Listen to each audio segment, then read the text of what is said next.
好，那接续的时间呢，我们要邀请到我们英国的学者 Dr. Gowen。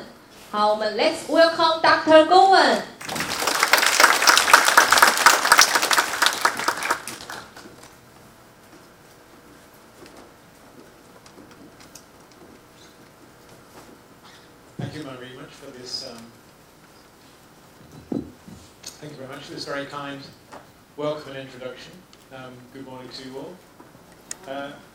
It's really a pleasure to be here, and already from what I've heard, only being here a day, is that your country has made already tremendous strides towards more of a person-centered, community-based, integrated approach to health and care. And I'm looking forward to hearing and learning a lot more about your approach over the next few days. What I'm going to be talking about in the presentation are to look at some of the global trends in the development of integrated care systems in different parts of the world.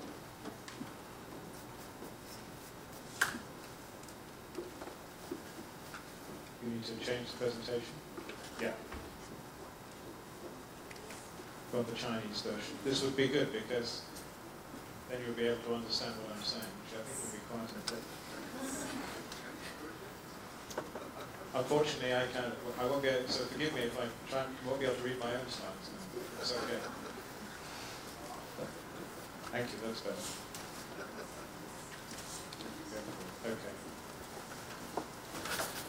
So, in the presentation, I want to say a little bit about my own organisation, so I can introduce myself to you. But I also want to then go through a process of describing what integrated care means, and also what integrated care is for, who is it for, and then focus really on some of the design elements for successful integrated care programs, as well as issues in relation to successful implementation of those programs. Because what we know from the evidence is that I think the building blocks of integrated care programs are well known, but actually I'm old enough now to have worked in the integrated care space for maybe 20, 25 years, and we go through cycles of innovation, and we see the coming and going of different integrated care programs, and they're not always have the longevity that you would want. So implementation is really important. And then to come up with some case examples of community-based integrated care that focus on population health. Look at the different scale with which this can be achieved. So I'm Nick Goodwin. I'm the Chief Executive of the International Foundation for Integrated Care. We're a public benefit organisation. That means we have a set of statutes that describes how my organisation wants to work with those around the world to advance the science, the knowledge, and the adoption of integrated care in policy and practice. And we do so by trying to bring together knowledge to network organisations in order to understand this process better and to advocate for this activity. So we have our own impact-rated online journal, International Journal of Integrated Care. This was established back in 2000 and underpins a lot of what we do. We run a whole range series of conferences and events every spring, in an English spring. We have an event in Europe, and you can see on the right-hand side here, we'll be working in the Basque Country in Spain next April for a major event, and this brings together maybe 1,500 people from 60 countries around the world to discuss aspects of integrated care. We also occasionally run now world congresses in around October, November in different parts of the world. So we might think about doing something together because I think we've got a lot to demonstrate and to share with the rest of the world too. We get involved in a wide range of research and development programs. Here are just some of the ones that we're involved in at the moment. Many of these are funded through the European Union. That's where we are based. But also we get involved in a whole range of activities worldwide as well. Many smaller commissions from the likes of the World Health Organization, the American Development Bank, and so on. Over the last few years, we've created quite a vibrant education and training set of activities, particularly to professionals and managers seeking to implement integrated care, ranging from webinars in summer schools, skills courses, postgraduate programs, and so on. Increasingly over the last year or so, we've been asked to not only share knowledge and develop education, we've been asked to provide technical support to different countries and regions around the world, and this is becoming quite a significant business for us. So we've been advising governments and ministries from as far afield as Brazil to Estonia, to New Zealand to Iceland, because the sorts of activities that you're doing here in Taiwan is similar to other countries that are seeking to, in their own context, think about how we can implement these services effectively. So we support that. I suppose the final thing we should say is, at our core, we're a relatively small organisation. There may be only a dozen people or so who are actually employed directly by the foundation. But we have a network of over 17,000 individuals and organisations, all of whom are advocates to seek to grow integrated care within their own context. So the value of our network is in the members and participants whom we work with. And our role is to bring them together to be able to do this. And we've set up a number of collaborative centres around the world and associations here in Australia and Ireland. So it's obviously a great thrill today to start an association with you. And I'm really very pleased that we've come to that point so quickly. So thank you for your trust in us. Well, that's very kind, thank you. Over the next few years, we're also trying to grow our knowledge centre, because we've managed to create quite a lot of knowledge and case studies from around the world. We developed, it's in English, but we developed an integrated care search function, which is really excellent, because you can look at, I don't know, diabetes, low and middle income countries for people over 65, and at a touch of a button you can get through to the latest evidence on published academic pieces. I'm really proud of that. So that's a little bit about the foundation. So first, let me move on to, well, what is the importance of integrated care? I'm going to give us a couple of slides. So this is a typical problem. What I've got on the screen is a typical problem of fragmented care. You'll recognise it. So in the centre of that slide are Malcolm and Barbara. Now Barbara is a carer, and Malcolm has Alzheimer's disease. Had so for maybe 6 or 7 years. And the map of care, this web of care services here, has been drawn by Barbara to describe all of the different support services that she needs to bring together to enable them to live as healthy and well as possible at home. So there are so many different touch points from health, or from social care, or from the community that she's describing. But the problem with that picture is she's increasingly describing an inability to cope in bringing all of these different providers and support agencies together. She's feeling less confident. At any one time, maybe a dozen or so interactions with the service. And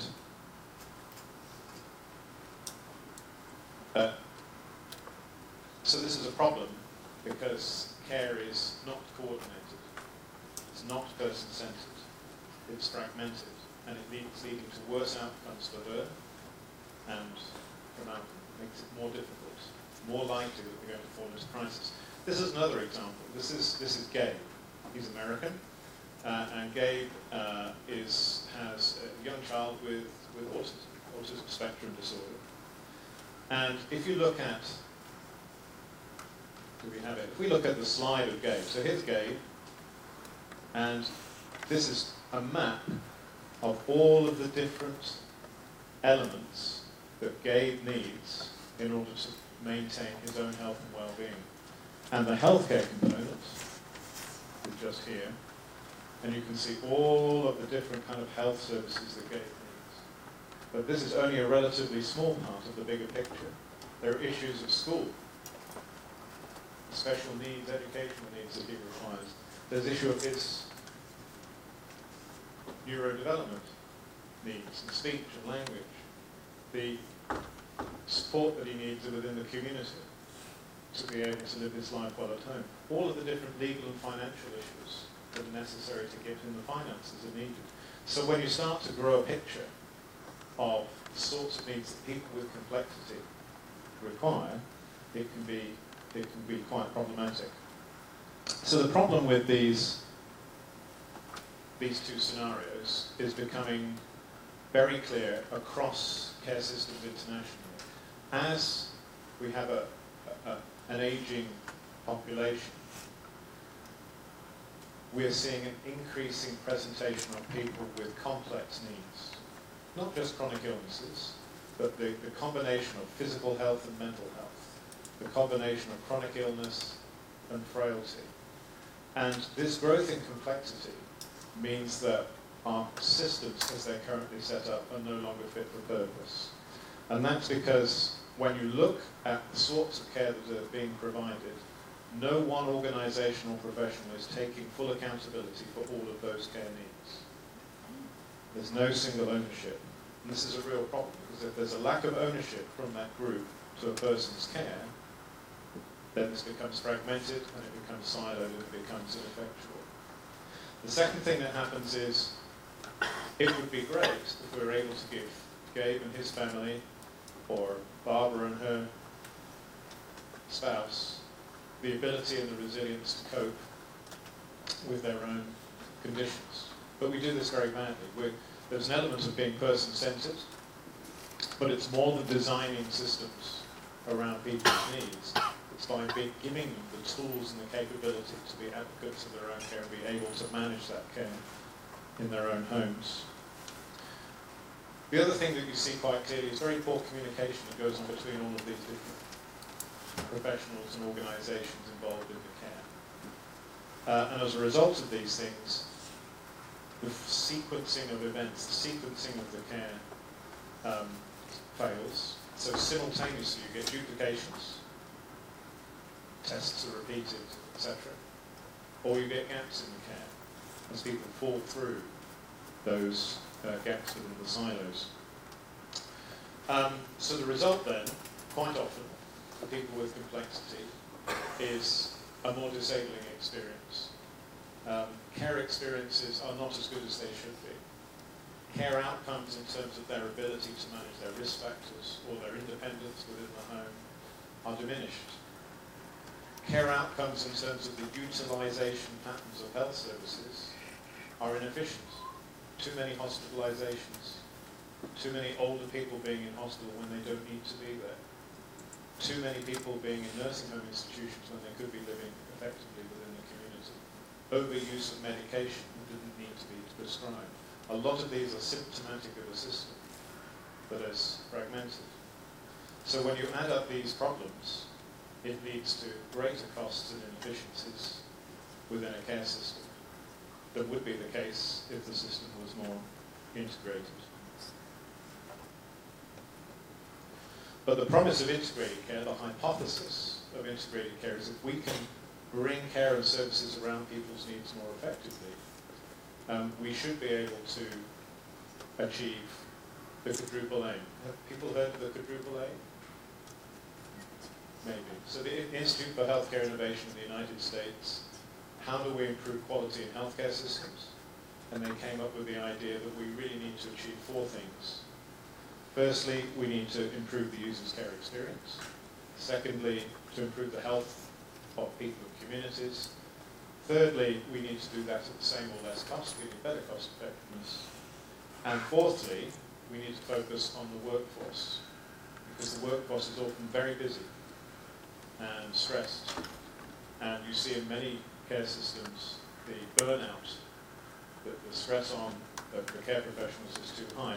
And in integrated care, this is especially important, because we're asking, or we'll be asking, professionals to work together in teams or in networks where they were not potentially used to doing that previously. And that's quite difficult. So there's an issue of workforce here, and having a vibrant, healthy, committed workforce that's really important. So this is what integrated care is for. It's a quality improvement methodology to achieve better care experiences and outcomes for people. So the question is, how do we define it? And the problem is that there are so many different definitions of integrated care around the world.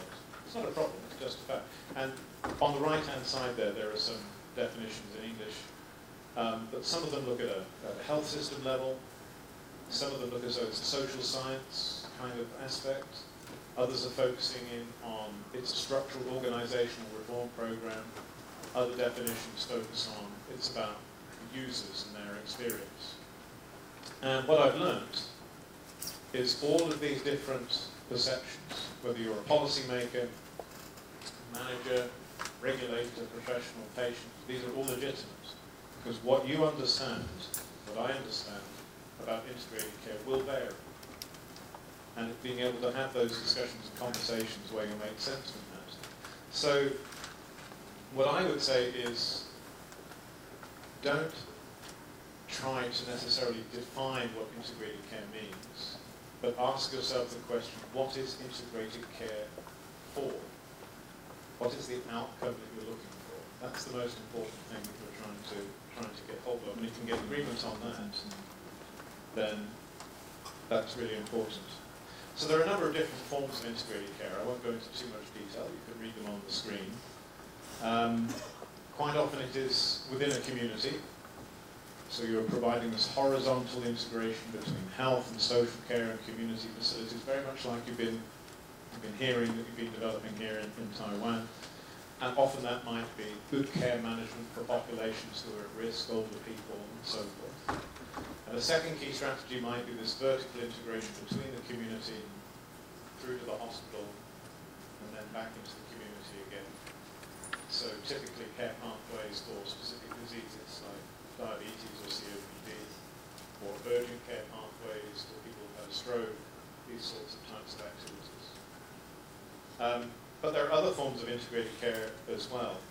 Sometimes we try to bring the horizontal and the vertical together into a particular program for a certain cohort of people with mental health or people with frailty.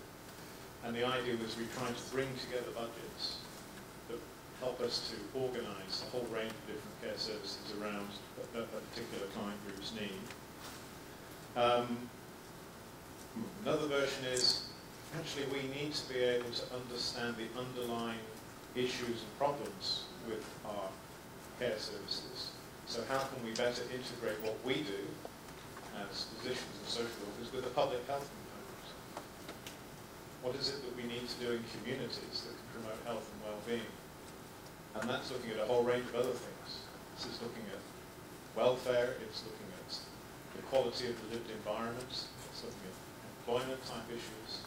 So it's trying to work through that our understanding of what works in integrated care needs to go beyond the boundaries of health and social care.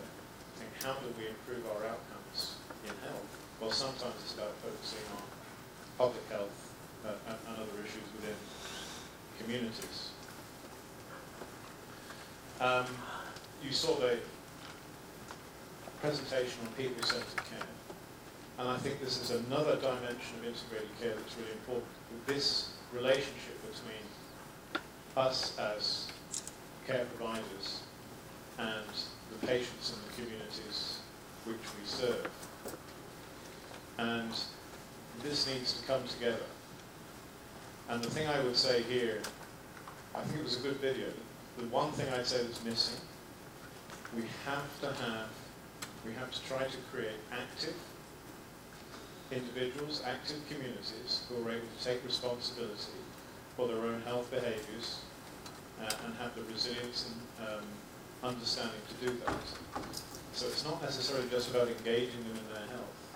It's about supporting them so that they have the tools to manage their own health effectively. And the more that we can get activated citizens working alongside professionals, that's when you're going to see effective care management systems. That's when you're going to be able to get a better outcome for these types of interventions. And that's slightly different from the usual way in which we think about person-centeredness. So it needs this kind of enzyme or active ingredient to bring people together. And the final one, bottom of the slide, so this one here, this is the direction of travel that care systems are moving into. So the ability to create population health-based, geographically based programs using collective budgets to try to bring all of your assets together, hospitals and community and primary care and social care, to have a specific focus on that population.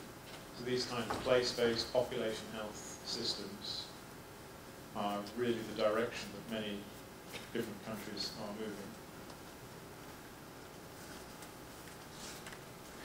So in summary, it's really quite, integrated care is actually really quite simple at its heart if you break it down. In summary, it really means three things. So firstly, integrated care is necessary where the fragmentations we've created in the way we deliver care is leading to adverse quality and outcomes for people. It's not difficult to understand that one. But integrated care is not a cost reduction program. Integrated care seeks to improve the quality and cost effectiveness of care for people and populations by ensuring that the services that we have are well coordinated around people's needs. So it's both person-centered, individual level, but it's also population-oriented.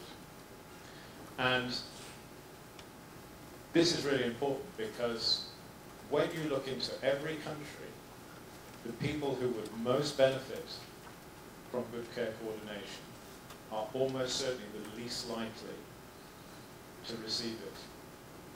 And the people who would most benefit from care coordination are also the people who are the highest costs in your health system. So when you look into the hospital here and you examine the data on how much expenditure are we doing by disease, and you say, well, it's focusing on heart failure and it's respiratory illness and it's diabetes, these are the big costs. This is what people die from. If you take the pathology of that disease back into the community, you find that it's actually things that are happening within the community that's not keeping people healthy and well in the first place. And where are those people coming from? They're coming from communities which have the least access to care. They're coming from the communities or at least able who are the most vulnerable. So children living in difficult circumstances, people who are poorer, ethnic minorities, people with mental health issues. These are the sorts of populations that are the most expensive in your system and the least likely to receive good quality care coordination. So if we're going to focus and target our intervention for the best outcomes for our populations, that needs to be considered. So secondly, it's that. And thirdly, most importantly, it is the person's perspective, the people's perspective, that becomes the organising principle of how we look at the way we're delivering care services. So if we've established what integrated care is for, and then we've established, hopefully, what it means, the question is, how do we design effective care services? Well, I won't test you on these, but there are many different frameworks that have been developed in recent years to understand the building blocks, components of an effective integrated care system. So this is Ed Wagner Chronic Care Model.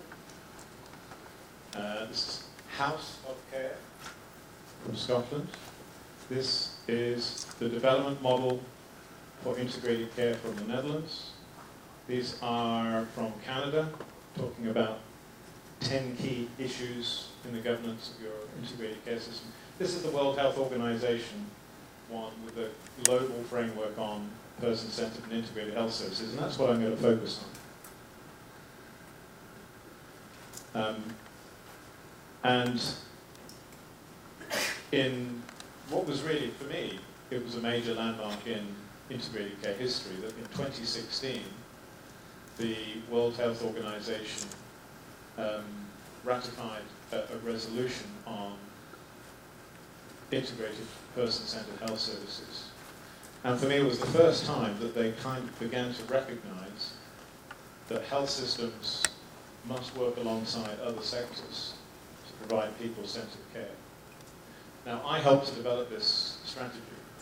And I would say the diagram did not look like this when it was first. The person was somewhere down here, and we have health systems, and it was traditional top down, top down, top down, and the person is somewhere around here. So one of the major changes in thinking is how we become more person-centered, and this diagram kind of encapsulates that a little bit. But let's explain the four principal components, 5 components of the global strategy. So firstly, we need to better empower and engage individuals and communities in their own health. So this means seeing people as assets. They're part of the solution. They're not deficits in which they're costs to the system. Let's look at our communities as assets. What can we do with our communities to deliver better health outcomes? How do we empower and engage with them, support health education, health literacy, self-education, all of those things I was talking about before. That's strategy number 1. The second strategy in the global framework is around how do we strengthen our governance and accountability that enables those kind of activities to happen. And that means more at a policy level or a regional level to align the regulatory frameworks or the funding mechanisms or the accountabilities so that it enables you, provides that enabling platform that allows your community-based integrated care functions to operate. Because when I look at almost every health system around the world, they don't do that. And integrated care becomes a special project on the side that nobody really owns. So there's something very important here, and the WHO are perhaps stronger in saying this about than me. But they say if we don't take this to a policy level, then integrated care will not develop effectively within your care systems. So the third element, we need to reorient the model of care. You're already doing this. We need to push care out into the community and out into primary care, rebalancing how we invest and how we develop new types of services into primary community care settings. And this one I've been hearing, had a good debate last night around it. How do we better coordinate services around people's needs? And it's really very important that if we're going to have a high-functioning integrated care system, we need to have active care coordination. So this could be case managers supporting people in the home. It's about effective care transitions from hospital to primary care. But this needs to be active. It's not something that the patient can do on its own. It's not something that can be solved by an electronic health system. When having care coordination, it really means that you're working very closely with the client in order to give them the continuity to be able to access care effectively. It's not just signposting, it's doing a little bit more than that. So this active care coordination is really very important, and this is what often matters most. So these are the 4 strategies within the WHO framework, and in order to be able to achieve those 4 strategies, there's this issue of how do we create an enabling environment. And I think the issue here is integrated care, community-based services, they will not happen unless they are managed and nurtured and supported. You could have the best design in the world, but the problem is that 90% of your success occur because of good relationships, of effective alliances and partnerships, and of having a good strategy to understand how I'm going to implement these programs in different parts of the system. And creating an enabling environment is all about that process of how we can support these systems to thrive. So if we put all of this together, this is the rainbow model of integration. Think of a rainbow in your mind. This is a good visual for you to take away. Here is a rainbow, and the outcome of what we're trying to achieve through integrated care are well-supported people living in the community. If we're going to achieve that effectively, we need to make sure that we have good clinical integration. In other words, we have good mechanisms to coordinate services around their needs. But we're not going to be able to coordinate services around people's needs unless we have professional integration. And that means we have people who are trained together, who work together, who are in teams or in networks, and they have the legitimacy to work together. Because only if you do that are you going to enable care coordination. And for this to happen, you need to adjust your organizations so that you encourage and allow these alliances to happen. And these new types of organizations also need to be supported at the system level with the funding and authority to create new ways of working. So there is an ecosystem here to an integrated care system that must align all of these aspects from clinical and service level right to a system level. If one of these doesn't work, one of these is not in place, then the system can unravel in terms of its effectiveness. The other two really important elements are these two. So one is this normative integration. So this is cultures and values and common aims and missions for people to work together.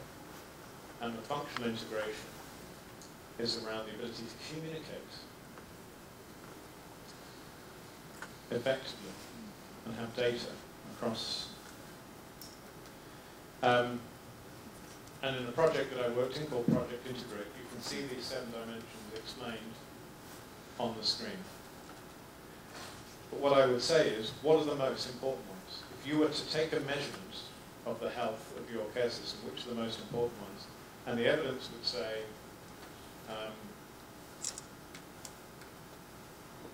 this one, if you're getting high scores in terms of your ability to coordinate services more effectively, that is a marker of success of integrated care across the whole system.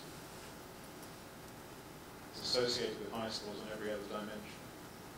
And this one,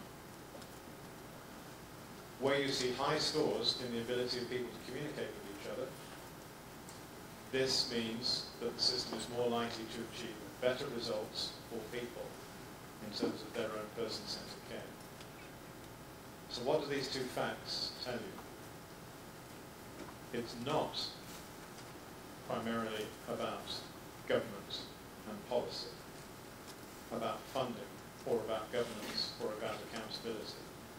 A well-functioning integrated care system requires communication and excellent coordination at the clinical and service level. And that's your first place to go, is in your design. Not necessarily changing the structures without thinking about the design first. Get the design right, then you change the policy. Don't change the policy before you've thought of the design. We know this is form follows function. We all know this, but it's common in politics with short time frames to want to do something, but sometimes we pull the wrong lever. And if we pull the wrong lever, it means we get cycles of innovation that don't succeed in the long term. So what about implementation? And as I was saying before, integrated care is fragile for all of these reasons. It's often not central to policy. So policy change is going to undermine your programs. It's often not financed effectively. It's a pilot program, or it's short-term money, or it's a special project, not embedded necessarily in the system. I think it's different here, actually. But generally, in many countries, it's not the case.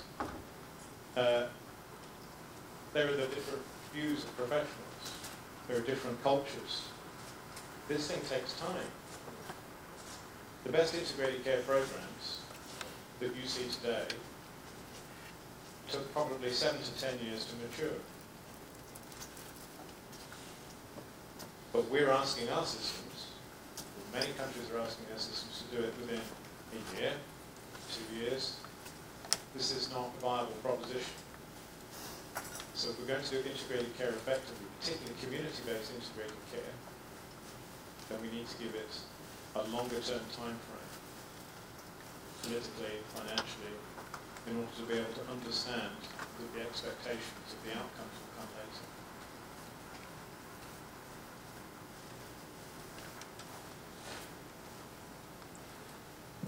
One of the other things that I think is difficult for the manager or the policymaker is that there is no, I can't provide you with a cookbook of ingredients that allows you to implement integrated care effectively, because the science of implementation is weak. There's a lack of evidence on how to implement services. We understand the key building blocks of the system, but not necessarily how they fit together. The dynamics of integrated care are very complex. All of these different elements, system, organisation, professionals, finance, and health. Where do you start? Difficult. We don't appreciate this complexity, and also there are relatively few tools to help. So therefore, we need to have a coherent strategy. And when I look at integrated care around the world, people assume that because they understood best practice, we can throw in an intervention and it's going to work. Or they give it too little time. This is a change management program strategy that's required here if we're really going to make things work. And it really requires 4 stages. We need to diagnose the problem within that local population. We need to then think through the analysis and design of those interventions that we want to see. We then need to implement it and then monitor and evaluate it. This is a cycle of learning. This is what we would normally wish to see. And this is slightly complicated, but if I'm to describe it to you, in the diagnosis phase, we need to fully understand the needs of our population health system. What is it within our local populations that are going to be the key priorities for us to improve outcomes? Is it older people? Is it children? Is it mental health? What is it? And then you need to look around. What resources do we have to solve this problem? Where are the gaps? Where do we need to invest?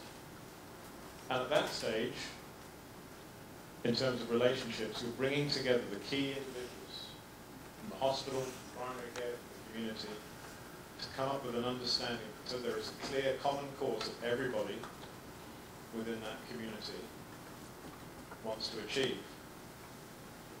Then in the second phase of analysis and design, this is really important. How do we create the value case in order for us to implement services effectively? So if we can bring people together and begin to explain what the investment is required to be able to get the better outcomes. What is the implementation model that we're achieving that is going to change the behaviours of professionals, that's going to influence the outcomes on people, that's going to get you to the result that you want. And we need to do that because then the roles and responsibilities of the different stakeholders are defined, the outcomes for which you're going to judge performance are set in place, the nature of the intervention and how things are going to work are discussed, the outcomes through which you're going to judge success are realised, and then you've got an opportunity to be able to do it. But in my experience, we don't do this. We assume there's a problem and we go straight to the strategic plan. So something needs to be done at this level a little bit more if things are going to be succeeded. I don't know whether this is true here, but it's certainly true internationally. So all I'm really trying to describe is there is a change management cycle that is necessary if we're going to implement services effectively. And if we miss out steps in the sequence, then it might not be as successful. But we need the cycle of learning. But at the same time, every step is an opportunity to build relationships between stakeholders. Because we know in integrated care, it's very easy for the system to unravel and fall apart if not everybody is involved and collaborating together effectively. That's all I'm saying, but it's putting it into a process.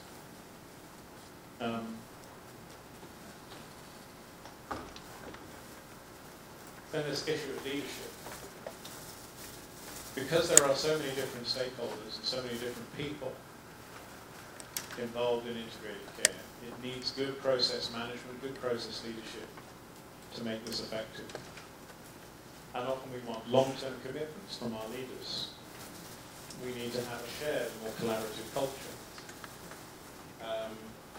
Sometimes the managers need new skills, because it's different. If you're in an organization like this hospital, the senior managers could probably tell people to do something, and they'll do it. But in a network and alliance, the manager is lower in the hierarchy. They're trying to network people together. It's very difficult to tell people what to do without that level of authority. So new skills are required to bring people together for a common purpose.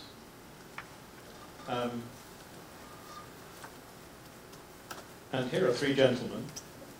This is Ken Kaiser. He was the former chief executive of the Veterans Health Administration in the United States. This is Rafael Bengoa. He was the former health minister in the vast country in Spain. And this is David Mates, and he was the chief executive of Canterbury District Health Board in New Zealand. And all three of them were leaders who oversaw significant transformations in their care system from a fragmented, poor-performing system to a more integrated, high-performing system. And they would say these things. They say, well, we need to communicate effectively what we're trying to do with everybody. We need to bring everybody on board, bring the clinicians together. They would talk about being disruptive. We have to be brave. We have to do things differently. And as a leader, I don't have to be liked. What I need to be able to do is be disruptive, because that's the only way, potentially, that we can bring people together. They would talk about taking the agenda to a policy level, but also they talk about distributed leadership, so that people within your community have the authority to act independently of policy, because you need to have that freedom to make executive decisions at a local level in order for this to work. So they talk about these sorts of things, see whether it resonates in this country or not. But that's some of the lessons that I've learned. So in terms of implementation, it requires good management, stepwise progression of change management steps. It needs to be adapted to the local context in which you are. So one community in Taiwan will be different from another community. So how you organize and develop integrated care within a framework is likely to look different for many different reasons. So we have to be aware of the context. And then it requires good leadership. How am I doing for time? You're okay? Closing? Okay. All right. Well, I'll leave you with a few examples. So, and you can read them afterwards. This is, here we have Sweden, this is Stockholm, and this is a community of maybe 56,000 people in the north of Stockholm.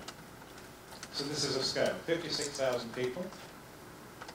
And they brought together the health and the social care, and they created a new municipality approach. We brought together hospitals, primary care, social care, old age care into a new type of delivery agency. Both for integrated financing, but also for integrated delivery. And they focused on two key problems: older people living at home, and they focused on children and families. This is the family house, integrated health and care for children. And by bringing these relatively simple services together, they were able to achieve better outcomes for patients. We go up another level. This is now Finland, and here we have South Korea. This is 130,000 people, 10 different municipalities. But again, to solve the problem, they brought health and social care together, GPs and social workers, therapists, into new teams,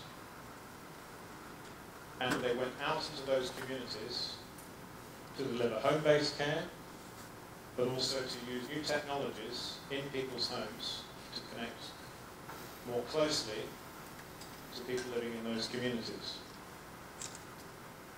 And in engaging with those communities, you were providing them with better access to care, and you came up with these amazing results. An 88% reduction in hospitalizations, 56% reduction in, going to my English notes, the need for home-based visits, significant reduction in primary care visits, 50% reduction in the need for medication, 30% reduction in costs. A GP, a nurse, a social worker, and a bus. It's relatively simple, but great results. There are others as well. I won't go into details. This was a large accountable care organization in the United States. They're looking at 600,000 people. And they created a system with 16 care coordination units. And they assumed that by doing integrated care in the community, this is the projected rise in costs. 600,000 people in need of Medicaid insurance in the United States, in Oregon. But they said, if we change the nature of the system to a more integrated community system, we should be able to save the costs by around this much. And they developed these 16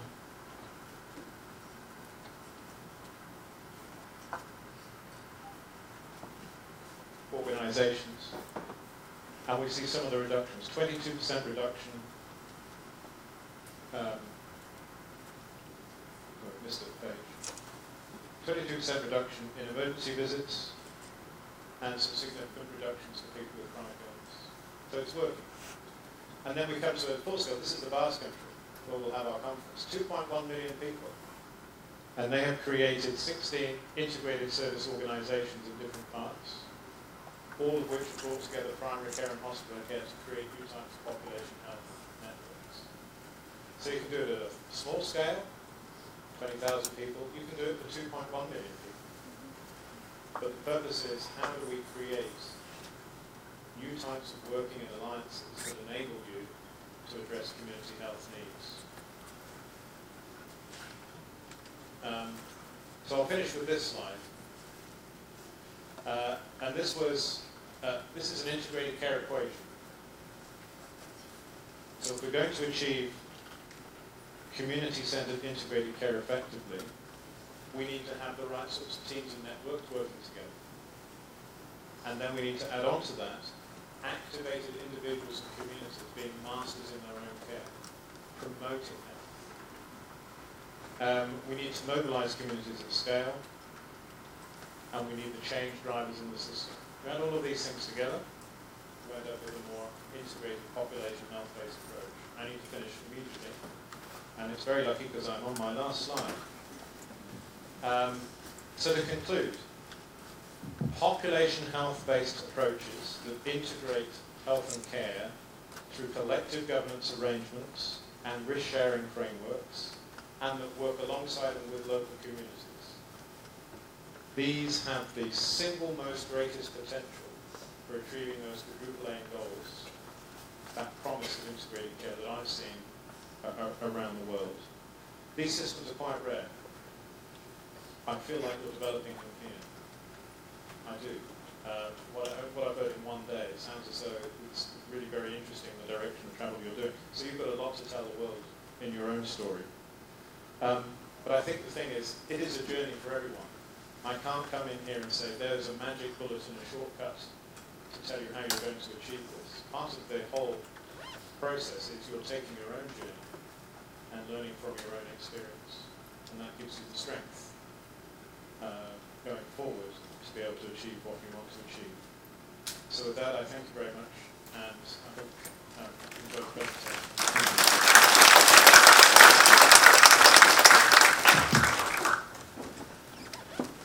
好，我们再次感谢 Dr. Nick Gowen。好，那接续的时间是我们的大合照的时间。好，大合照的好。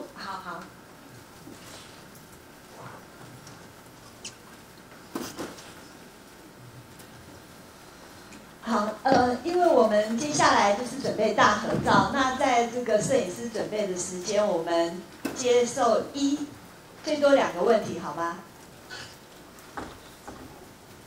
时间宝贵。先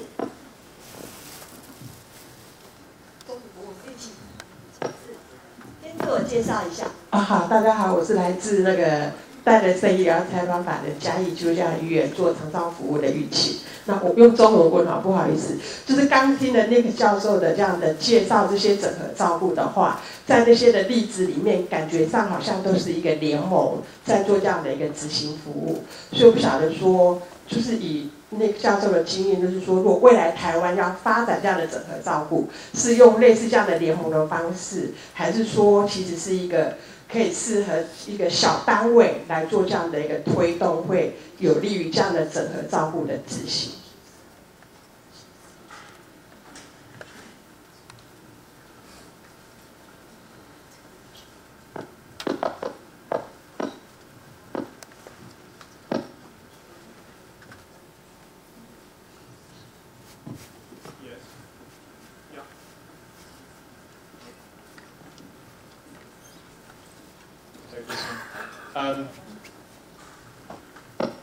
I think the important thing is not to be too focused on an organizational model.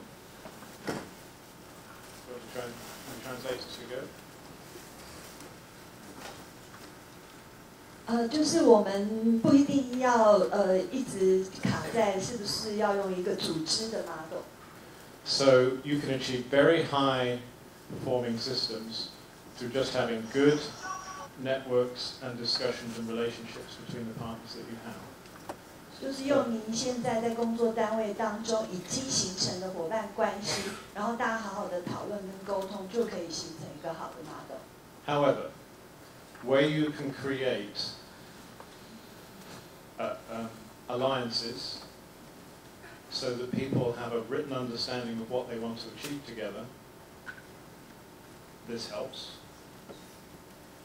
但是如果就是大家能够真的是这样，然后坐下来讨论，然后写下来你们要怎么合作，这样可能是会有帮助。But when they begin, they start in a trusted relationship, focused on a specific outcome of a common concern. 一开始的时候，我们可能要先想好说我们要达到的那个目标或者是方向在哪里，这样可能会有帮助。So it might be only later that you think we can probably achieve more for a single organization or a new type of group practice. But that might come later once you've established who you are. So it's not an organizational model. It's a way of thinking and a way of working. 所以就是从一开始讲说，我们先不要 focus 在组织，先想我们大家应该在整合这个概念上朝向什么样的方向，达到什么目标。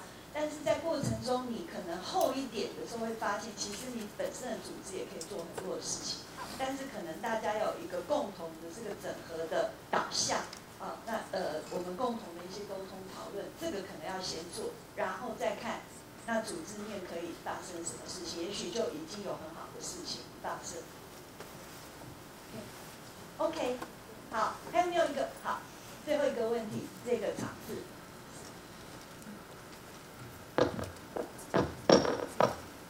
Thanks for your inspiring speech, Professor Goodwin. And I'm a resident physician working in Far Eastern Hospital, and my specialty is family medicine.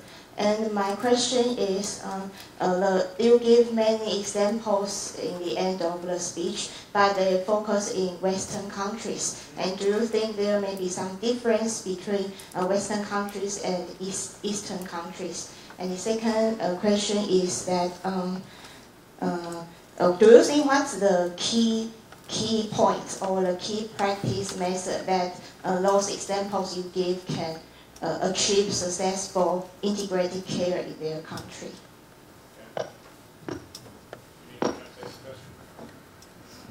Okay, so the first question was, is there a difference between Western countries and Eastern countries? Of course, the answer is yes.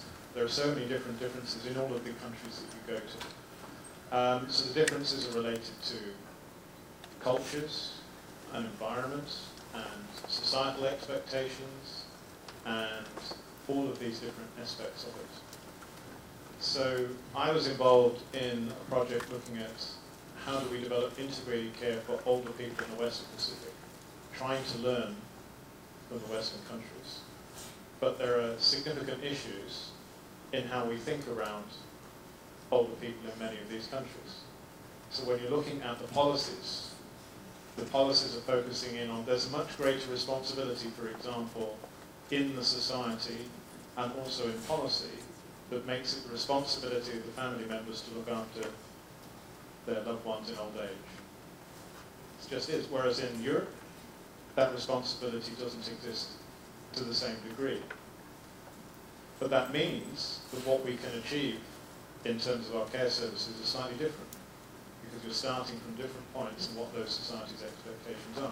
So the answer to your question is yes. But in any system, you have to look to the context to adapt the principles. But many of the principles I've described would fit exactly in this country as it would do in England, as it would do in Canada, as it would do in Brazil. So the principles are the same. The context is where you need to vary them in order to be able to get better outcomes to people. 就是我们现在虽然很多例子都是从西方世界介绍的，但是他们也在尝试跟东方的国家来学习。那主要不同的国家，它针对特别是东西方，它在文化上、环境上，还有特别是社会期待上，对于什么叫做整合或什么叫做好品质的照顾，这个定义是不一样的。所以大家也要在这个过程里面去看这个我们到底台湾是需要什么。那最主要有一个不同，就是东方国家很多都是赋予家庭做这个整个照顾的这个关键的角色。那在西方，他们在家庭的角色的部分就相对少很多。所以这个我们要看说，原则是一样的，就是整合的原则，还有刚才他分享的一些策略，其实是可以参考。但是到底我们在东方国家，像台湾，我们最后发展长出来的什么东西，那还是要靠大家努力。So the second question you had, what lessons do we have? And I think for me it's it's this ability to be person-centered, to activate your community, number one. Number two is we need to be population-oriented. So in other words, we're focusing in on a defined community, bringing all of our assets together to solve that problem. And thirdly, you need to have an alliance of partners supported by good leadership that come around that vision. So if you put these three things together, activated patients, population health approach, and alliance of partners with good leadership, then you can achieve anything. 他认为有3点很重要的，第一个就是我们的市民应该要被活跃起来，那被动员跟 empower。那第二个部分就是以区域或是人口为基础的一个合作伙伴关系。那第3个就是好的 leadership， 领导风格跟领导者。OK， 好，谢谢大家 ，and thanks again for Dr. Nick Goodwin。那我们热烈掌声感谢他。